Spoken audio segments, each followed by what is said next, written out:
There's another situation, I think, in Hull. They've asked you to close the middle school and use it for town hall.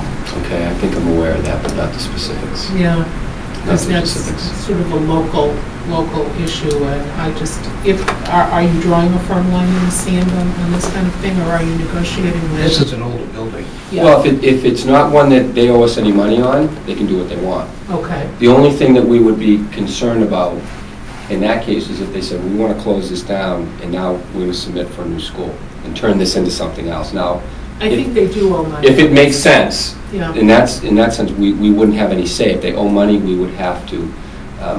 As of now, they would be required to still pay us back if we spent money on the school, which I think is reasonable. I mean, it's not a school anymore, but the town is still paying for it. Yeah. It's not the school department. It doesn't come out of the school budget. So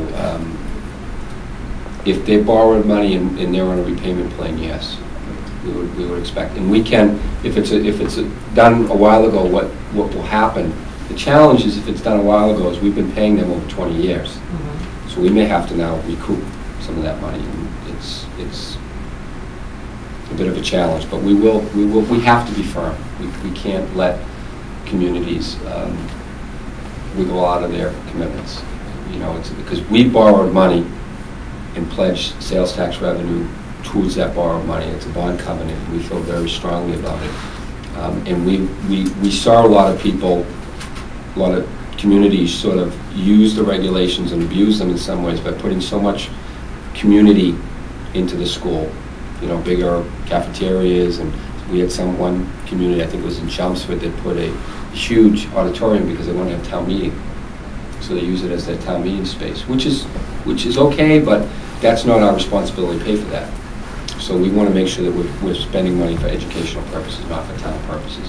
We're okay if they say we want to add 200 seats to make it worth town meeting, but then they have to pay for that 200 seats or that expansion. And so, without being specific to Hull, that's been our philosophy, because we're afraid if we open the door, even if it seems reasonable, we're going to be stuck with a lot of these empty buildings in the central part of the state that were built in the last 5 to 10 years and literally don't have students in them. There may have to be some legislative relief, but we don't feel it should come from us.